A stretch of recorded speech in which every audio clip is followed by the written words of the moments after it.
hey now.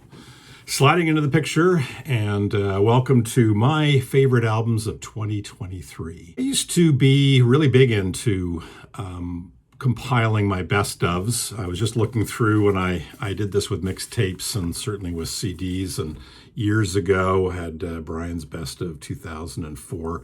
That little moniker down there, DWM production, was it's based on Dancing with Myself, the old Generation X / Billy Idol song, and always one that I've used for anything that I do when I do any kind of output or so-called production. But yeah, I used to put these lists together, the graphic design here by my good friend Kent McLaughlin, and always appreciated that. It's sort of fun to look at some of these now that they're dated. I had a double record or a double CD of the best of 2005 and broke it up into kind of Energy and Languid on either CD and then best of 2006 as well. I got your Yo La Tengo ticket and Art Brut ticket concerts that I saw at the time. So some of the things, so just kind of fun looking back on, let's say 2004, My Morning Jacket, Mark Lanegan Band, The Pixies, Gigantic, Luna, Interpol, Sonic Youth, Wilco, Joel Croker, things like that. That was 2004. Some of the ones from 2005, The High Dials, I think a Montreal kind of psych pop band, the Go-Betweens, Sufjan Stevens, Echo and the Bunnymen, Devendra Banhart, that freak folk album of his, Cripple Crow, I think, and Iron and Wine, Anthony and the Johnsons, stuff like that. And then 2006, where we have Amy Winehouse, 17 years ago. It's incredible. Yo La Tengo, Neil Young, Hold Steady, Camera Obscura, Let's Get Out of This Country. I'm ready to be heartbroken, Lloyd. But I guess my purchasing and listening habits have changed a little bit. So I love watching the best of 2023. And in fact, it gives me ideas of things that I might want to purchase early in 2024, which is cool, or go and listen to and stream and see how I like them. But I'm not driven by new music so much. So in other words, in the old days, I used to really love keeping on top of a lot of the new, especially indie rock releases. Go see the bands, for $20. You go to the Biltmore, or in the old days here in Vancouver, the Starfish Room, or you can still go to the Rickshaw. Anyway, see some up and coming bands and get their records when they're fresh off the press, and love staying on top of that. I find that I'm more interested now in filling out my catalog and getting stuff that I discover that much of it is actually old material. So a lot of my things that I really enjoyed this year are things that have been released before. In some cases, they've been reissued this year.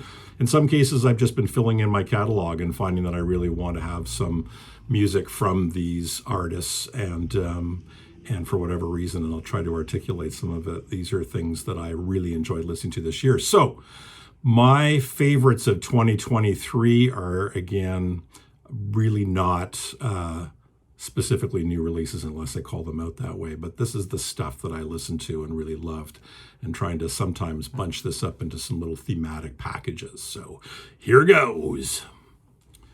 So definitely this year I bought more box sets than I ever bought before. I just got the Who box set, but I haven't really given it, I've just started listening to it. So, but it's actually surprised me in terms of how much I have been enjoying it so far, the demos and some of the early stuff in, I think it was a record plant in New York, but also Pete Townshend's demos. Not surprisingly, I suppose, but really enjoying that. Haven't even really listened to the remastered version of Who's Next.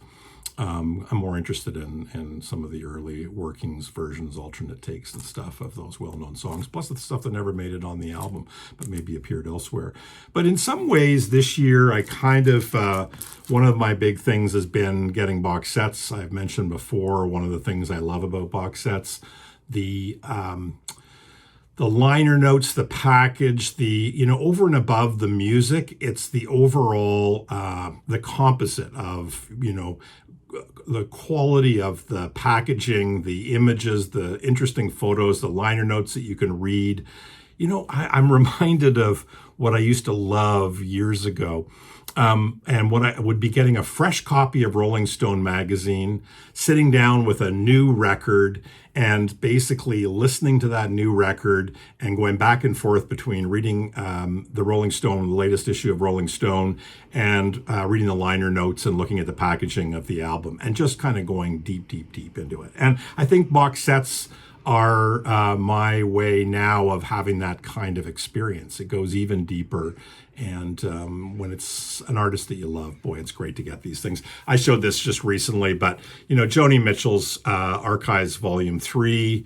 This is the vinyl version. Just a beautiful box. But the box set of all box sets for me, and the one that I absolutely was not only blown away with the whole package and everything like that, but musically, it's just been an absolute treasure trove of stuff that I've been playing and playing and playing and playing, and just love it. I love the sound. I love the alternate takes. All the versions are interesting to me. They're usually significantly different so that they can be enjoyed. And he is, and you're probably guessing who this is, he's somebody who, it's like that song, I'll Forget More Than You'll Ever Know About Her. It's like he's got more songs that never made it onto a legitimate release than most artists would have on their records, especially good records.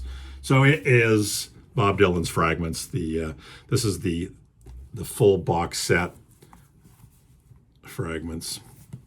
I'm not going to go through the whole thing, but I will tell you that the whole package is beautiful. You've probably seen this on other channels. Don't know if you can see that yet, but just little touches like that, right? It's not dark yet. And just the ... it's not dark yet, but it's getting there. Version 1 of that song is just so great. And I just love this package. I love the record, the quality of the records, the images, everything about it. The book that comes with it. It's all class A. And this for me is one of those boxes that I'm so happy to own, but I also am, practically speaking, playing it and playing it and playing it. It is really good. Another thing that happened to me this year was going deeper into Magnolia Electric Company. I've always enjoyed their music. I think I owned maybe a CD. I'm not even sure. Maybe it was just all on streaming services, but I suddenly started to really appreciate what Jason Molina, I guess, had done with the Magnolia Electric Company, and wanted to get some on vinyl. And so I picked up this record, Josephine. It's got some nice foil there. I mentioned this before, but Sad Eyes, the sound, the production on that song is really, really something. Beautiful organ. And the production is just fantastic. Really, really good. Little Sad Eyes, the name of the track. Another theme of this year for me has been discovering a record store called Audiopile, which is one of my local record stores not far from where I live on Commercial Drive here in Vancouver. And when I mentioned this record store, the reason it's been a big influence for me is they basically curate really, really well. They tend to get stuff that is not your standard off-the-shelf stuff. A lot of things that for me are areas that I'm completely unfamiliar with, that might be sort of obscure indie, like real indie labels that release things in sort of lots of 500 to 1,000. And they describe the albums quite well in their newsletters that I get every week. I find myself on Friday morning at 8 a.m. waiting for that new release email from them, and then picking the ones where the descriptions seem kind of up my alley, and then I'll see if I can find them on the streaming services. They're not always there, but when they are, stream some of them and then decide if I want to buy a record or two. And so I go down that path. So that's one of the things that has been a big influence on me this year in terms of getting me turned on to music, has been my local record store, which is fantastic. So one of the ones they had recommended was this record, Late Again, by Sven Wonder. Don't know much about him. He does appear also on one of the Mr. Bongo Record Club compilations, but great cover. He's got his, I think most or all of his covers have got some really cool artwork on it. It's a very nice, good, sturdy, thick cardboard cover, which is great. And I would describe the music as being kind of a little bit of funky, a little bit of jazz, a bit free form. In many ways, it really defines or defies style or a stylistic genre slot per se. I just really enjoy listening to this instrumental music, and you can stream it if you want to check it out. But Sven Wonder, Late Again, that came out this year. I believe it was new this year. Some of the stuff does get repressed, and it was originally out, years ago, and just gets re-released or repressed. But Late Again from Sven Wonder, one of my favorites of this year. Another one that they got me interested in was Susuma Yokota. He's passed away. Japanese.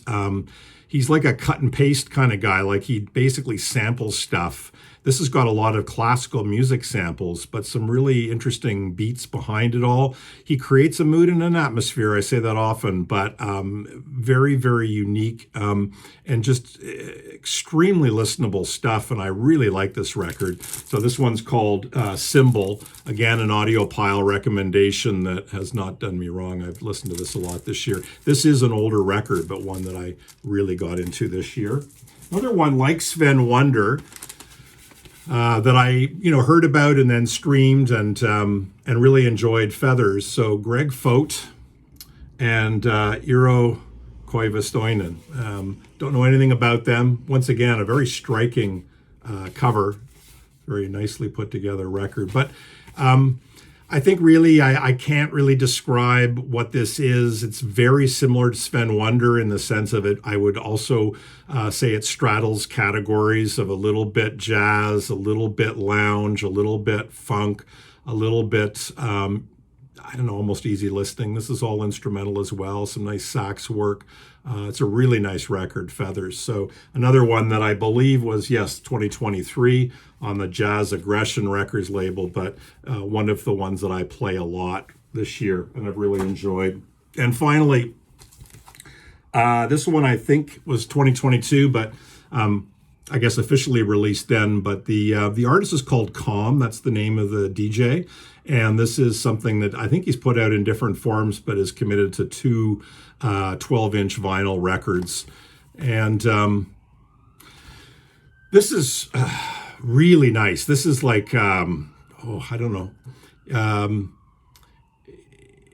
When I talked about this record months ago, when I first got it and started playing it, it reminds me of what I used to think of J-pop as. And before you get turned off by that, J-pop, when I was living in Japan in the early 90s, was really about sort of jazzy, very sort of up-tempo, very positive feeling music. And it was really, really, really good. I think of some of Akiko Yano.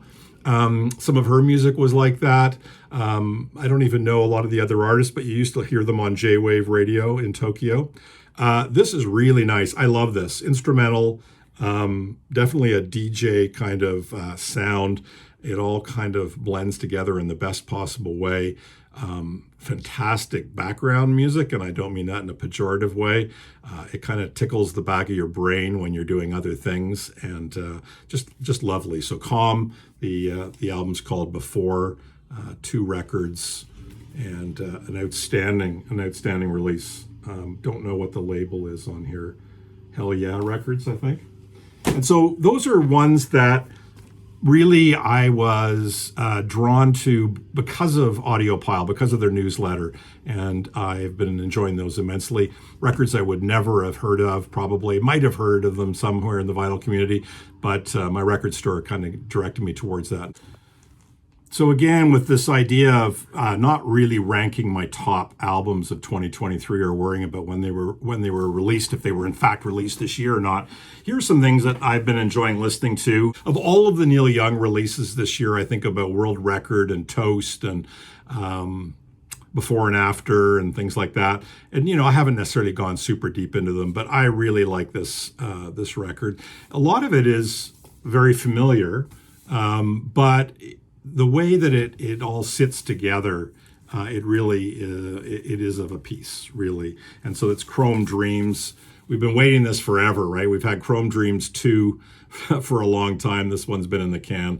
This is an image, the sketch that Ron Wood from the Rolling Stones did. And but this is a really nice record. And Too Far Gone, Will to Love, first heard that on Decade, with the fire burning and the logs popping in the fireplace. The ambience on that is outstanding. Star of Bethlehem, which was on I think Hawks and Doves, or maybe it was American Stars and Bars, I'm thinking. Like a Hurricane, String Man, Lot of Love, which ended up on Comes a Time, Hold Back the Tears, Homegrown, which was also on, I think, American Stars and Bars, but a different version of Homegrown, I believe. Anyways, Chrome Dreams, that was one of the ones I really enjoyed this year. Another one that you've heard me talk about, gift from my friend Simon, The Necks, an Australian group. What's really fascinating about this record, and it's a 2-record set, is that it's one song each side, and these are all compositions that are basically just jams that the band would do when they would sit down to rehearse. They would just start to do a jam, and these are recordings of those jams, is my understanding. And this one is called Travel. That was a really good one from this year that I've often start my day with, much as they would start their rehearsal session. This one, I think, was from last year, but I really played this a lot this year, Kurt Weill. And Watch My Moves. There he is. Yeah. That was another big one for me this year. Really enjoyed that. There have been a lot of jazz releases as part of Record Store Day. I guess the regular one in the spring, and then in the Black Friday. And the one that I think I've enjoyed the most, I haven't gotten most of them, but I did get Live at Nick's, the Chet Baker, and I also got a couple of the Bill Evans Treasures, and the one before that I forget. But this is the one that I really enjoy the most. I just really like this sort of simplicity of the arrangements, and the fact that it's really guitar, bass, and Chet's trumpet. And there's a little bit of vocals on a couple of versions of My Foolish Heart, sorry. But this is was a great record, and one that I just keep pulling out. So the theme here is really not about these are the best records of 2023. I wouldn't even begin to think that I have listened enough of the releases of 2023 to know, but these are the things that I've been really enjoying. And I've been really enjoying this as well. You love them or hate them. I know that some others, Glenn Calloway was saying how much he hated him. Some people find him a bit schmaltzy, probably find Lee Hazelwood schmaltzy. I can't disagree. But I love the vocals, the string arrangements, the Heart on His Sleeve, Richard Hawley. This is a really nice best of, and includes stuff from, as you would expect, from his whole catalog, and I've been enjoying that a lot. One that I can't say that necessarily is the best because I just got it, but I've been streaming it for the last little while, and I believe my friend Warren was recommending this to me. At least that's my understanding. I didn't know the artist at the time, but I think he was talking about this guy. So Yusef Dawes and Black Classical Music. This is a very nice cover. I don't know if you can see, but there's some really nice little embossing there. Probably can't see that, but it's quite nice to the touch. And he performs with a lot of different artists. I know Tom Misch. Others mostly I don't know, but it features other artists. I guess the closest comparison I would have would be Kamasi Washington. It's less bombastic than Kamasi Washington, but it's very melodic. And quite lovely, but there's also a lot of different stuff going on. So we'll see. Again, I don't know necessarily call this among my best of 2020 or my favorite of 2023, but it's one that I'm really enjoying. This year, one of the, I guess, revelations for me was a band that just completely passed me by. I never even heard of them before, and that's Acetone. And I heard about this compilation. It's a Light in the Attic compilation. This is 1992 to 2001 double record set. And I purchased this and I loved it. And I've been playing it this year all the time. I love the tone, the sound, the ambience, very simplistic. I mean, in terms of the sound is very quiet and hushed.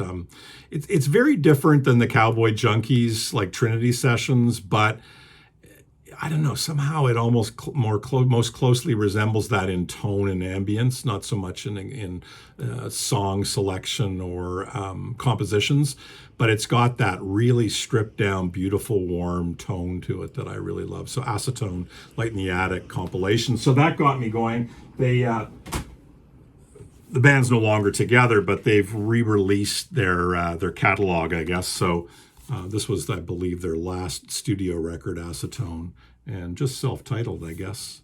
So I bought this one, been listening to this a lot as well, the Year of Acetone, as it were, and this one, York Boulevard, as well. So I think I first heard about this on Seeking a Thread, if I'm not mistaken, but I maybe saw it on a couple channels, so I was kind of intrigued.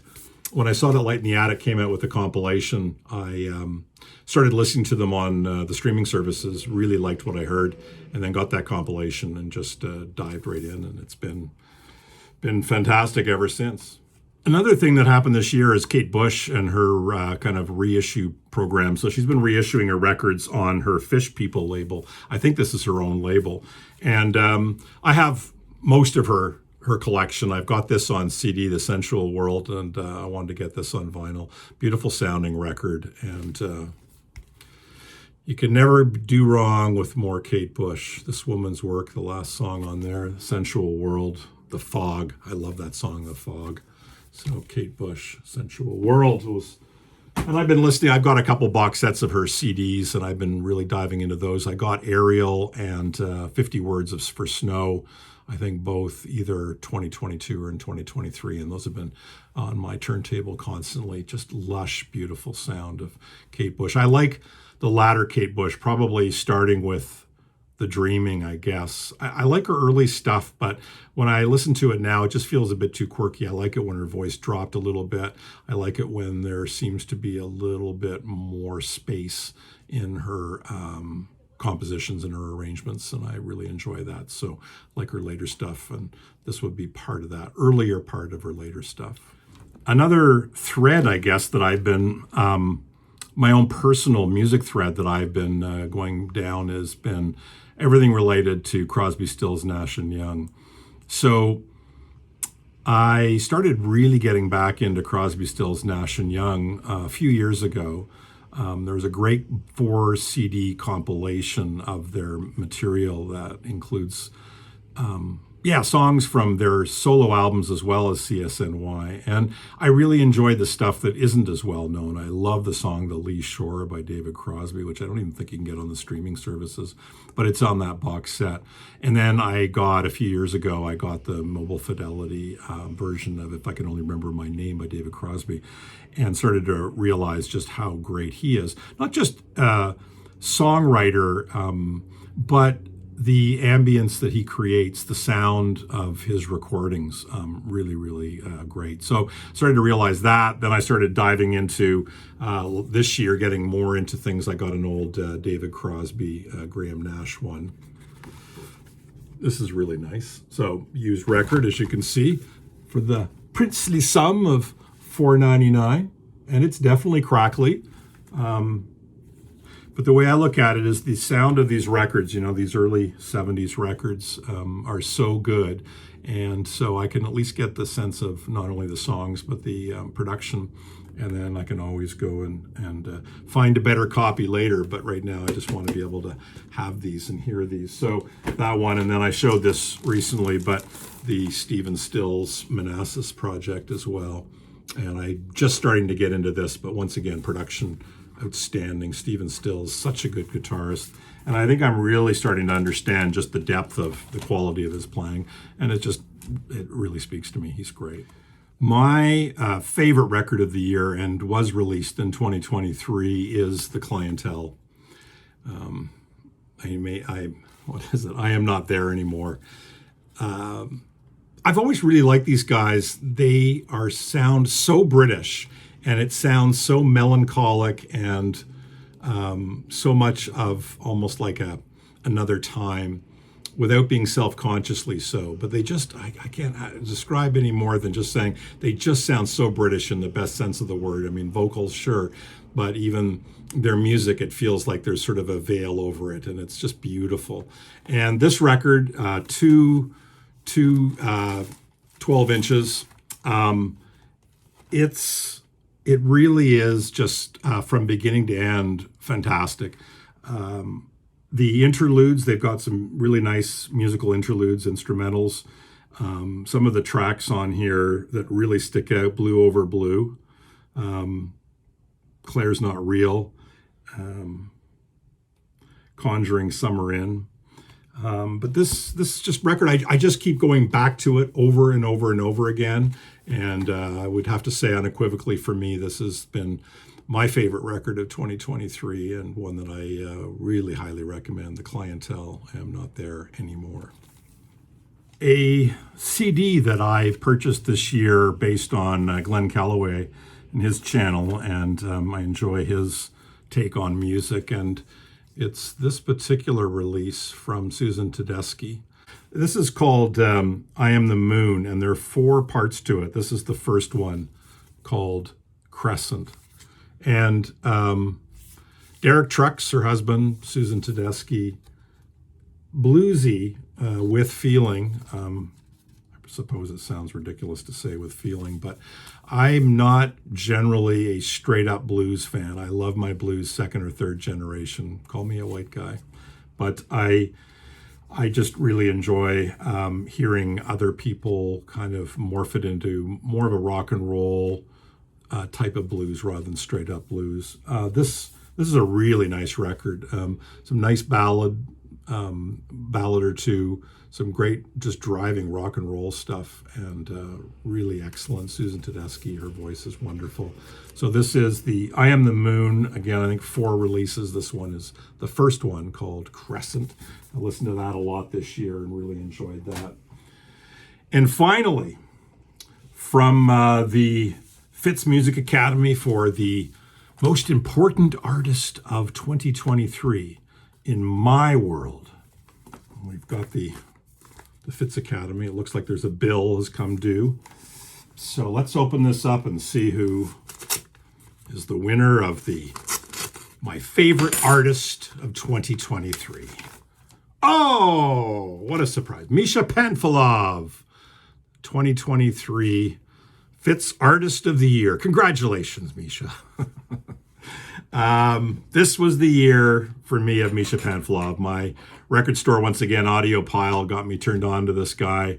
And it's got to a point now where when Bandcamp says that something has been released by him and it gets streamed on Bandcamp, I'm at the ready. The Friday email comes from Audiopile. The moment I see any one of Misha Panfilov's releases, I get them. And the first one I got was Momentum. I don't seem to have it here. It's somewhere in my pile. Days as Echoes. This one, I would say if you had to start with anything, might try this, but this is a great record, Days as Echoes. And this is a lovely Sunday morning record. The Sea Will Outlive Us All, just as it looks. It's gorgeous, quiet, ambient, almost record with nice swing tunes. This is Misha Panfilov Septet Gala. Nice little artwork there. Naked Nubiles. And then my most recent 2 purchases, this one here, which is Atlantico, which I just did a little talk on recently. Love this record. And Penza Penza, collaboration with others, and Electricolorized. Excellent record. I guess 6 records of Misha Panfilov this year, so that's pretty good. And I think at least 2 or 3 of them were released this year. Others were represses. Again, he does, I think, presses of 500 or 1,000, so they disappear pretty quickly. Smart, though. Keep him in demand, but highly recommend you give him a listen. So that is my favorites of 2023. Again, all over the map in terms of release dates, but stuff I've been listening to in 2023. I am enjoying all of your posts with all of your things that you've been listening to and that you really enjoy, and using that to compile my list, see if I've been naughty or nice, and hopefully Santa brings them to me for Christmas. Who am I kidding? Santa's not bringing these. It's me. Santa Fitz is bringing these to me. Anyways, carpe diem. Happy holidays, everyone.